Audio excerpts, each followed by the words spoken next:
Okay, we looked it up, and as you can see on the data sheet for the 74HC238 demultiplexer here, we have what we have been doing is low, low, low gives the first line out high, which is what triggers on our multi-channel output. If we run high, low, low, meaning that first cable I've been manipulating is turned to 5 volts, we should see an output on the channel we're currently located. So if we come back over here, that is exactly the setup we have. We have the output coming off of the stereo out. We have the input being on that particular channel. And if I run channel or bit A1 to high, we should have an output, and there we do. Again, back to low and high. And that is that output. Now we simply show the other channels doing the same.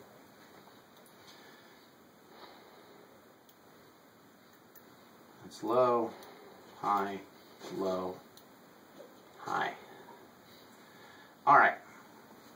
Now we're going to move to the third input. And again, I'm doing these in pairs because it's faster.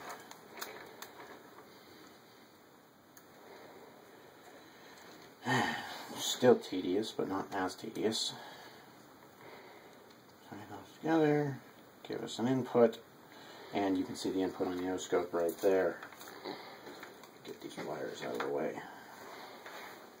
Now, what we need to do for this one is, again, this is the same left-right analog output as the last two, but it's a different input, so we need to switch which input, and this is, as you can see on the screen here, we are on a third input on the data sheet, so we should have low, high, low. Right now, we are on high, low, low, so you can see there is no output. And if I move us to, let's go ahead and move towards high, high, low. And here is my, there it is. That's high, high, low, and we want low, high, low, again, no signal. If I run this to low, you should have an output, and there we do. Hence, that output does work. We can show the same thing with the other channel.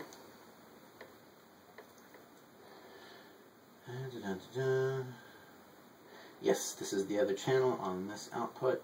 And again, switch it to another bit set, and it's off. Back to low, high, low, and we get a signal on yet again. And now for the last one. The last one will simply carry the digital coaxial signal, which will go to our DAC, our DA, digital analog converter. We hand the digital one a sine wave. It doesn't matter what signal it's in. It's just a relay, so it can pass through any sort of signal you can imagine. Right now, again, we're just using a sine wave, but this could be anything, including a digital signal, which is simply a square wave on and off. So, and then we'll test the output of this one, and we have, again, nothing. Now, the bits that we need to turn on in order to get to Y3, our fourth output here, are high, high, low. So we need to set bits 1 and 2 to 5 volt sources. And when I do that, we should see a signal right here. Bit 2 is already connected to a 5 volt. Bit 1, as we had in the last one, was on the ground. If we move bit 1 to 5 volts, we should get a signal. And we do. Turn it off. Turn it on. Off. On. Pretty much simple as that. As simple as something this ridiculous as can be. That's concluding our input selector test video, and back to you, Don here.